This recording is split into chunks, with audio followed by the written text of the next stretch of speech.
the Australian government recently has changed the definition of Australian business. Okay. They've now said that just having an ABN doesn't make you an Australian business. You need to be 50% Australian owned or listed on the stock exchange.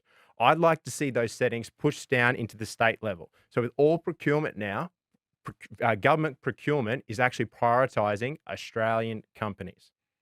Because I think the last time we spoke, you were having difficulty getting Australian governments to actually want to buy Aussie EVs. Yes, that's right. So obviously we mentioned last time we've transacted with the United Nations and we couldn't transact with our own governments here. For example, Q Fleet, we can't get them to buy one vehicle or borrow one vehicle. It's pretty silly. But if we can change the settings, because in these departments, they just follow the bouncy ball.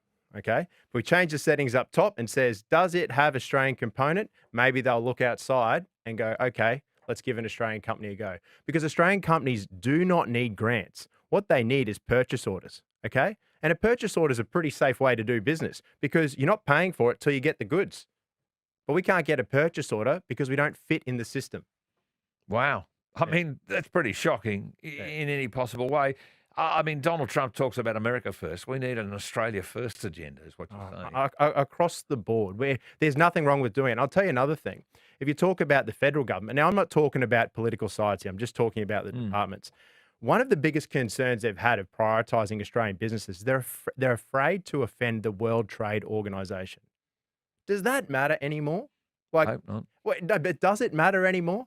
Because no one is abiding by it. So what is wrong with on federal procurement saying, is this an Australian-owned company? Let's do business with them.